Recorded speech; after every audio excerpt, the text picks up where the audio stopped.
So right now we are on the unit cell, the unit of life. Okay. So actually, the first of all, I want to tell कि in this series, in this whole series, we are not going to cover detailed chapters because we are just revising every chapter. That's why हम NCERT का बहुत ही quick revision के लिए ये series जो है play कर रहे हैं. So in this series we are covering NCERT only. So it is also for both students, I mean 11th class students, and for those who are going to appear for NEET. Okay. So तो सबसे पहले हम आते हैं कि cell होता क्या, cell theory किसने दी, कैसे हुआ, क्या ये चीजें हैं. That's all. ओके. तो देखो, सबसे पहले सेल होता क्या है. सेल एक्चुअली एक बेसिक यूनिट ऑफ लाइफ, एक बहुत ही छोटी सी यूनिट जहां से लाइफ अराइज हुई है. अगर सपोज कोई यूनिसेलुलर ऑर्गेनिज्म भी है, उसके पास एक ही सेल है, बट उस सेल के अंदर है तो बहुत सारी ऑर्गेनल्स, तो वो अपने सारे फंक्शंस को इंडिपेंडेंटली प्ले कर सकता है. ठीक है, वो इंडिपेंडेंटली एग्जिस्टेंस कर सकता है. एंड सबसे पहला जो फर्स्ट लिविंग सेल है वो एंटन वॉन लेवेनहुक ने देखा था एंड उन्होंने उसको डिस्कवर किया. देन न्यूक्लियस जो है वो हमारे रॉबर्ट ब्राउन ने डिस्कवर किया. नाउ सेल थ्योरी की अगर मैं बात करूं तो here it is given by Schleiden and Shawn.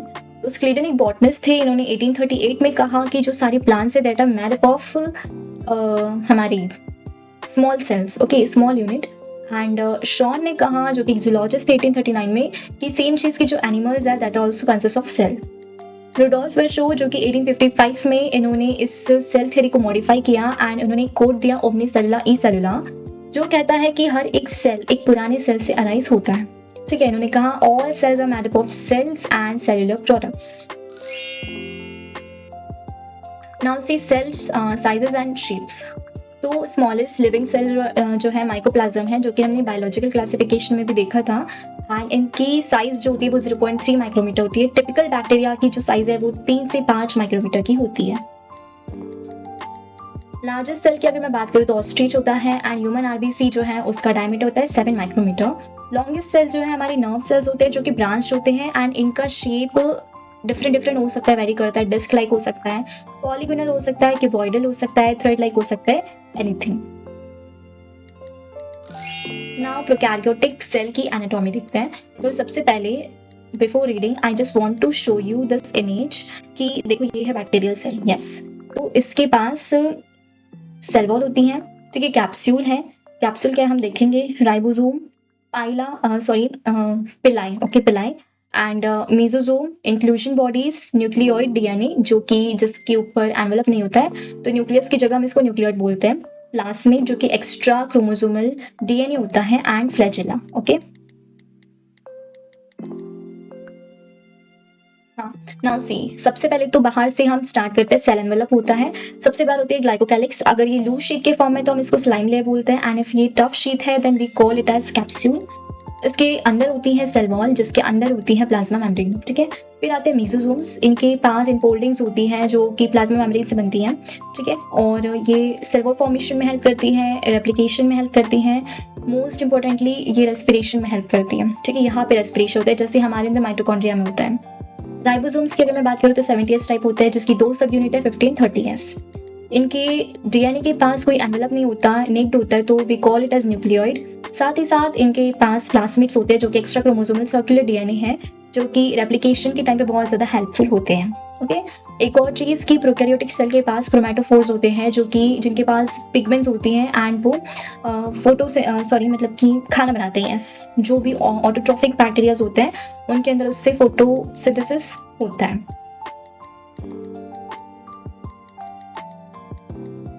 Now see fluid mosaic model की अगर मैं बात करूँ तो ये हमको दिया था सिंगर एंड निकोलसन ने. ठीक है, सबसे पहले हम डायग्राम देख लेते हैं. ओके, देखो, तो ये जो है कोलेस्ट्रॉल हमारे पास है, ये फॉस्फोलिपिड बाइलेयर है, यानी कि लिपिड्स जो है बाइलेयर यानी 2 लेयर्स में लिपिड यहाँ पे अरेंज्ड है. यू कैन सी ये ऊपर हेड है और ये नीचे टेल है. ठीक है, तो हेड ऊपर इसलिए है क्योंकि ये जो है ना ये हाइड्रोफिलिक होता है, वाटर लविंग. ठीक है, सेल के बाहर जो है वो पानी ही पानी होता होगा, है ना, फ्लूइड तो होता ही होगा. तो ये जो है ना इसको पानी पसंद है इसलिए बाहर से. लेकिन ये जो टेल्स है, ये टेल्स वाटर से डरती है इसलिए हाइड्रोफोबिक बोलते हैं एंड ये अंदर की तरफ होती हैं. हेड जो है वो पोलार होता है, वैसे ही वाटर पोलार है, तो पोलार जो है they can live with each other. ठीक है, लेकिन ये जो टेल है ये नॉन पोलर है। ओके, तो नाउ यू कैन सी कि ये प्रोटीन है, ठीक है, पेरिफेरल प्रोटीन है ये जो बाहर है, and integral protein you can see ये अंदर वाले प्रोटीन्स, ठीक है, जो कि अंदर है। तो एक्चुअली पेरिफेरल जो है वो सरफेस पे प्रेजेंट होते हैं, एंड ये प्रोटीन चैनल जहाँ से प्रोटीन अंदर बाहर कर सकता है। एंड यू कैन सी ये ग्लाइकोप्रोटीन है, ये ग्लाइकोलिपिड है। तो अभी ये सारी चीज़ें अचानक से एकदम से समझ में नहीं आएगी, but we will see it one by one, ठीक है। तो सबसे पहले तो ये किसने दिया था हमको, सिंगर एंड निकोलसन ने दिया था 1972 में, ठीक है, as a fluid mosaic model. And इसमें लिपिड बाइलेयर होती है जो कि फॉस्फोलिपिड से बनी होती है, पोलर हेड बाहर होता है, पोलर हाइड्रोफोबिक टेल अंदर से होती है। प्रोटीन्स इसके पास इंटीग्रल होते हैं जो कि अंदर होते हैं, धसे हुए होते हैं, एंड पेरिफेरल जो कि सरफेस पे प्रेजेंट होते हैं। इसके फ्लूइड नेचर से हमको क्या फायदा मिलता है, एक्चुअली प्रोटीन्स का लेटरल मूवमेंट हो पाना, ठीक है, ये इसकी वजह से होता है, सेल अच्छे से ग्रो कर पाता है, एंड कंसंट्रेशन ग्रेडियंट के अलोंग एंड अगेंस्ट दोनों तरफ ट्रांसपोर्ट हो पाता है। नाउ सी सेल वॉल के कंस्ट्रक्शन की बात करते हैं, तो हमारे पास यहाँ पे है algal cell wall and plant cell wall. तो यहाँ पे दिया है crucial points frequently tested in NEET PYQ, ठीक है, मतलब कि ये PYQs में बहुत ज़्यादा पूछा जाता है कि इसकी सेल वॉल किस चीज़ से बनी है, लाइक दैट, ठीक है। तो अलगल सेल वॉल जो है ये प्लांट से थोड़ी अलग होती है, ये सेलुलोज, गैलेक्टॉन्स, मैनन्स और मिनरल है कैल्शियम कार्बोनेट इसकी बनी होती है। प्लांट सेल की अगर मैं बात करूँ इसकी सेल वॉल की, तो ये सेलुलोज, हेमिसेलुलोज, पैक्टिन से बनी होती है, एंड कुछ स्ट्रक्चरल प्रोटीन्स, ठीक है। इसकी प्राइमरी वॉल, इसके पास 2 वॉल्स होती है, प्राइमरी एंड सेकेंडरी। तो सबसे पहले तो ग्रोथ तक, जब तक ग्रोथ होती है उसके पास प्राइमरी वॉल रहती है, जैसे सेल मैच्योर हो जाता है उसके पास अंदर प्राइमरी सेल वॉल के अंदर सेकेंडरी सेल वॉल आती है, एंड उसके बाद जैसे सेल मैच्योर होता है प्राइमरी वॉल डिमिनिश हो जाती है, मतलब गायब हो जाती है। नाउ सी मिडिल लेमेला क्या होता है, मिडिल लेमेला कैल्शियम पैक्टेट से बना होता है जो कि अड़ोस पड़ोस के सेल्स को जोड़ के रखता है। Now endoplasmic reticulum and Golgi apparatus, तो यू कैन सी कि इसमें हमने वही लिखा है जो जनरली पूछा जाता है, ठीक है। इसमें एनसीईआरटी में दिया है कि एक्स्ट्रा ल्यूमिनल एंड जो कंपार्टमेंट है, ठीक है, इंट्राल्यूमिनल, वो you can read from NCERT, तो वो ज़्यादातर पूछा नहीं जाता है। सी ऑफ एंडोप्लाज्मिक रेटिकुलम जिनके पास राइबोसोम होता है, एंड ये प्रोटीन सिंथेसिस एंड सिक्रेशन में बहुत ज़्यादा हेल्पफुल होते हैं।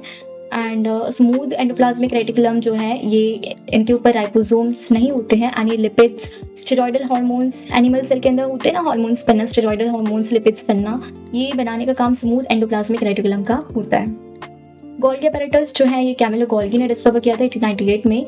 इस स्ट्रक्चर के 2 फेजेस होते हैं, एक होता है सिस फेज जिसको फॉर्मिंग फेज और कॉन्वेक्स फेज भी बोलते हैं, एक होता है ट्रांस फेज जिसको कॉन्केव शेप का होता है, एंड उसको मैच्योरिंग फेज भी बोलते हैं। अब ये ऐसा क्यों है, देखो, फॉर्मिंग फेज जहाँ से कुछ, जैसे सपोज फॉर एग्जाम्पल, ठीक है, तो सी ये जो है ये कॉन्वेक्स फेज है, ठीक है, यहाँ से कोई एक चीज़ अंदर जाएगी तो ये इसको बनाएगा, ठीक है, जब वो मैच्योर हो जाएगा तो वो बाहर मैच्योरिंग फेज से निकलेगा, तो लाइक दैट, ठीक है। तो ये कुछ इस तरह की चीज़ें, एंड जो ग्लाइकोप्रोटीन्स और ग्लाइकोलिपिड्स होते हैं उनकी जो पैकेजिंग होती है उसकी main primary site Golgi apparatus होता है, यहाँ पे वो पैकेज होते हैं। नाउ लाइसोसोम्स एंड वैक्यूल की बात करते हैं, तो लाइसोसोम जो है एक्चुअली सुसाइडल बैग्स हम इनको बोलते हैं, एंड ये भी जो गोल्गी बॉडीज में जो पैकेजिंग होती है वहाँ से निकल के लाइसोसोम हमको मिलता है, ठीक है। एंड इनके पास बहुत ही हाइड्रोलिटिक एंजाइम्स होती है, जैसे लाइपेसेज हो गया, प्रोटीसेस हो गया, कार्बोहाइड्रेट्स हो गया, ठीक है। ये जो एंजाइम्स है ये एसिडिक पीएच पे एक्टिव होती है, जैसे उनको थोड़ी एसिडिटी आ गई उनके अंदर तो वो एक्टिव हो जाएंगे, अपना फंक्शंस करने लगेंगे। नाउ और वैक्यूल की अगर मैं बात करूँ तो ये जो प्लांट में होते हैं 90% जो स्पेस उनका वैक्यूल ही कवर करते हैं। ये जो है टोनोप्लास्ट जो कि सिंगल मेम्ब्रेन बाउंड एक ऑर्गेनल है, सॉरी सिंगल मेम्ब्रेन होती है इनके पास, जिसका नाम है टोनोप्लास्ट, एंड ये आयंस का ट्रांसपोर्ट कराती है against concentration gradient into the vacuole. मतलब फॉर एग्जांपल ये एक वैक्यूल है, एंड एक्चुअली हमारा ट्रांसपोर्ट क्या होता है कि हायर कंसंट्रेशन से लोअर कंसंट्रेशन की तरफ, है ना, लोअर कंसंट्रेशन की तरफ, लेकिन ये जो अगेंस्ट कंसंट्रेशन ग्रेडियंट कराता है, तो मतलब कि जहाँ ज़्यादा होगा, ठीक है, जहाँ आयंस ज़्यादा है वहीं पे ये और आयंस को लेके जाएगा, ठीक है। तो ये जो है अगेंस्ट कंसंट्रेशन ग्रेडियंट काम करता है। अमीबा के पास कॉन्ट्रैक्टाइल वैक्यूल होता है जो कि एक्सक्रीशन कराने में बहुत ही ज़्यादा हेल्पफुल होता है, ठीक है, is vital for excretion. And one more thing, जो अमीबा का कॉन्ट्रैक्टाइल वैक्यूल होता है वो ऑस्मो रेगुलेशन, ठीक है, प्लस इसमें ऐड कर लेना, ऑस्मो रेगुलेशन में हेल्पफुल होता है ये कॉन्ट्रैक्टाइल वैक्यूल। और प्रोटिस्टेंस जो होते हैं प्रोटेस्टेंट्स के पास फूड वैक्यूल होता है जो कि फूड मटेरियल को एनगल्फ करने की वजह से बनता है। ओके, नाउ माइटोकॉन्ड्रिया की अगर मैं बात करूँ तो ये डबल मेम्ब्रेन स्ट्रक्चर होता है एंड ये डेंस फ्लूइड मैट्रिक्स से भरा हुआ होता है, इसका इनर कंपार्टमेंट। ठीक है, इसके 2 कंपार्टमेंट है, इसका इनर कंपार्टमेंट मैट्रिक्स से भरा होता है। इनर मेम्ब्रेन जो है वो बहुत ही मल्टीपल फोल्ड्स को फॉर्म करती है एंड जिसको हम बोलते हैं क्रिस्टी।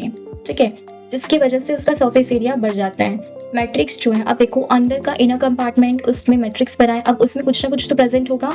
तो ये सबसे ज़्यादा इंपॉर्टेंट चीज़ है कि इसमें single circular double stranded DNA molecules present होते हैं, कुछ फ्यू आरएनए मॉलिक्यूल्स प्रेजेंट होते हैं, 70S राइबोसोम प्रेजेंट होता है। ठीक है, ये बाइनरी फिजन से डिवाइड होता है and synthesises some of its proteins. ठीक है, ये प्रोटीन्स को भी सिंथेसाइज कर लेता है। तो ये बहुत ही इंपॉर्टेंट चीज़ें हैं। एक और चीज़ तो हम याद रख सकते हो जो एनसीईआरटी में दी है कि जो मैट्रिक्स है ये एक होमोजेनस डेंस होमोजेनस सब्सटेंस होता है। ओके, और दोनों ही जो इसके कंपार्टमेंट्स होते हैं दोनों ही एक्वस होते हैं, field with aqueous compartment. Now see plastids and chloroplast की हम बात करते हैं। तो प्लास्टिड्स जो है बेसिकली इनको हम क्लासीफाई करते हैं कि इनके अंदर पिगमेंट्स होती है। ठीक है, ये पिगमेंट्स के बेसिस पे इनको हमने 3 पार्ट्स में क्लासीफाई किया, क्लोरोप्लास्ट, क्रोमोप्लास्ट एंड ल्यूकोप्लास्ट। ठीक है, तो सी ल्यूकोप्लास्ट है, ल्यूकोप्लास्ट टाइप्स। ठीक है, इनके ये एक्चुअली कलरलेस पिगमेंट्स इनमें प्रेजेंट होती है। ठीक है, the leucoplast are the colourless plastids of varied shapes and sizes with stored nutrients. इनके पास न्यूट्रिएंट्स होते हैं। तो जैसे देखो अमाइलोप्लास्ट, ये ल्यूकोप्लास्ट भी 3 टाइप्स में डिवाइडेड है। अमाइलोप्लास्ट जो है वो स्टार्च को स्टोर करते हैं, elaioplast fats and oils, aleuroplast proteins को। क्लोरोप्लास्ट जो है ये अंदर होते हैं, ये सेक लाइक थाइलेकोइड्स इनके होते हैं। क्लोरोप्लास्ट के अंदर फ्लैटेंड सेक लाइक थाइलेकोइड्स प्रेजेंट होते हैं एंड जो कि स्टिक्स बनाते हैं। ठीक है, हम आगे देखेंगे, ग्रेना बोलते हैं उनको, and inside the fluid stroma. ठीक है, मतलब कि जैसे सपोज ये क्लोरोप्लास्ट है तो इसके अंदर ये स्ट्रोमा एक स्पेस है। ठीक है, फ्लूइड है जो कि स्ट्रोमा बोलेंगे हम इसको, एंड ऐसे लंबे पाइप्स जो होते हैं ये ऐसे सेक लाइक थाइलेकोइड्स होते हैं, फ्लैट, और जब ये एक के ऊपर एक स्टेक कर जाते हैं इस तरह से तो we call them as grana. तो क्लोरोप्लास्ट के पास small double stranded circular DNA present होता है and same 70S ribosome.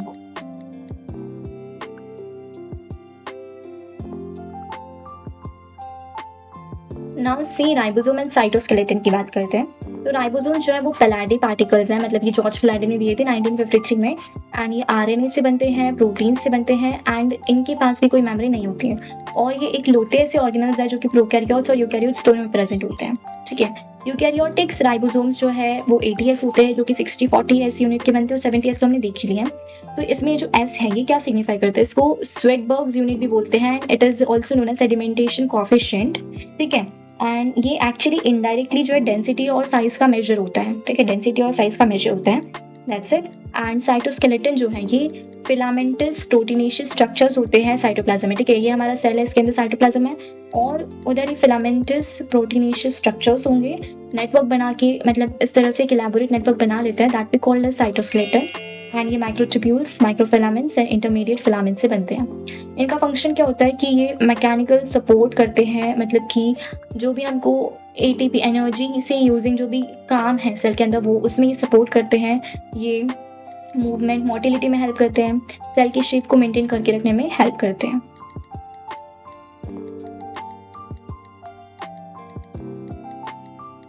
Okay, सो वैसे तो ये एनसीईआरटी में दिया है, बाकी मेरे से जैसा बना है मैंने इस डायग्राम को बहुत ही अच्छे से समझाने की कोशिश करी है कि सीलिया एंड फ्लैजेला जो है ये एक हेयर लाइन आउटग्रोथ्स होती हैं, सेल मेम्ब्रेन से निकलती हैं।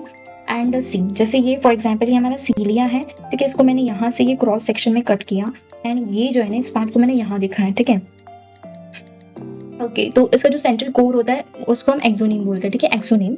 नाउ यू कैन सी कि यहाँ पे 9+2 अरेंजमेंट लिखा है, इसका मतलब क्या है कि 9 यहाँ ये जैसे ये एक डबलेट हो गया। ठीक है, डबलेट यानी 2 के फॉर्म में ये एक डबलेट हो गया, ऐसे यहाँ पे 9 होते हैं। ठीक है, और ये 2 जो डबलेट्स है ये एक दूसरे से जुड़े हैं, इसको हम बोलते हैं लिंकर्स। ठीक है, पेरिफेरल डबलेट्स है, ये लिंकर्स के थ्रू जुड़े हैं एंड ये सेंट्रल डबलेट्स हैं और ये ब्रिज के थ्रू जुड़े हैं। ठीक है, और एक और चीज़ की ये बाहर के और अंदर के जो डबलेट्स है ये दिख रहे हैं, ये इसको बोलेंगे हम रेडियल स्पोक्स। तो इसके थ्रू ये कनेक्टेड होते हैं। अंदर और बाहर वाले। नाउ सी, ये बेसल बॉडीज से अरेंज होते हैं जो कि सेंट्रियोल जैसी दिखती हैं, Cillian flagella. Okay, now centrosome and centrioles, ये नॉन मेम्ब्रेन बाउंड ऑर्गेनल्स होती हैं जो कि 2 परपेंडिकुलर सेंट्रियोल्स कंटेन करते हैं। ठीक है, सेंट्रोसोम जो है 2 सेंट्रियोल से बनता है जो कि परपेंडिकुलरली अरेंज्ड होते हैं। ये 9+0 कार्टविल डिजाइन बनाता है, मतलब कि जैसे for example I will show you, ऐसे बीच में इनके कुछ भी नहीं होता है, लेकिन ये ऐसे जैसे यहाँ 2 है ना ये डबलेट्स, वैसे यहाँ पे 3 होते हैं, कार्टविल के जैसा ये स्ट्रक्चर बनाते हैं। And with triplet peripheral tubulin proteins. ठीक है, ये 3 के फॉर्म में होते हैं जो कि ट्यूब्यूलिन प्रोटीन से बने होते हैं। ये स्पिंडल अपैरेटस को फॉर्म करते हैं, मतलब कि हम आगे देखेंगे जब सेल डिवीजन होता है तो स्पिंडल्स अपैरेटस जो होता है वो सेल डिवीजन में हेल्पफुल होता है, तो उसको बनाने का काम इनका होता है। ठीक है, नाउ लेट्स सी,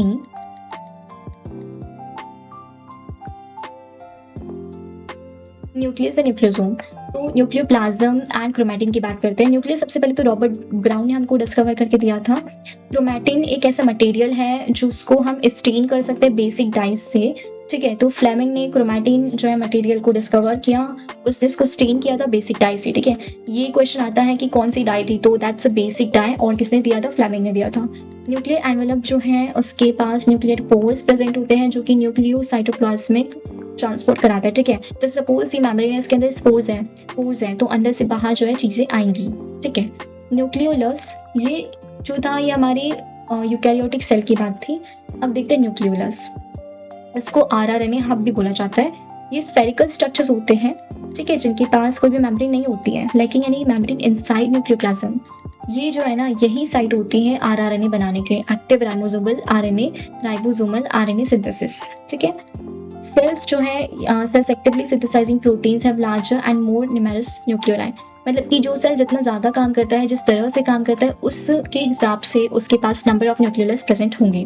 तो ये हमारी न्यूक्लियस के अंदर प्रेजेंट होता है साइटोप्लाज्म में, मतलब न्यूक्लियोप्लाज्म में क्रोमैटिन प्रेजेंट होता है एंड न्यूक्लियोलस प्रेजेंट होता है।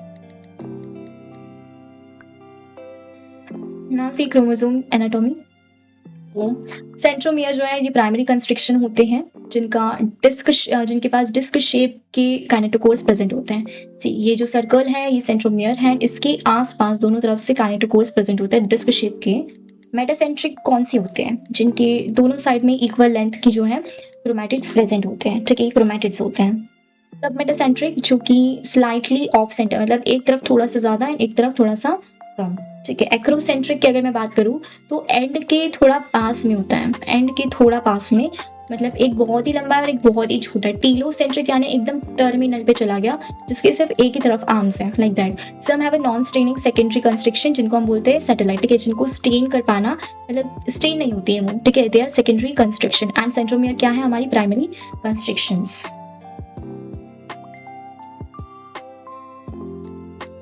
Now see we can see microbodies क्या होती है, मेम्ब्रेन बाउंड माइन्यूट वेसिकल्स होते हैं जिनके अंदर एंजाइम्स भरी होती है। प्लांट्स एनिमल दोनों टाइप के सेल्स में प्रेजेंट होते हैं। Example peroxisome and glyoxysome. ठीक है, glyoxysomes. So these are microbodies and यहीं पे हमारा जो है रिविजन चैलेंज खत्म होता है। And that's all about the cell the unit of life का छोटा सा NCERT explanation. So that's all.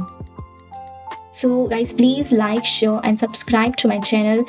And also biological classification chapter को एक्सप्लेन कर चुकी हूँ, so you can watch it from here. And जो स्ट्रेटजी होनी चाहिए फॉर नीट 2007 ड्रॉपर्स के लिए वो भी डिस्कस कर चुकी हूँ, so you can watch it from here. That's all about today and bye.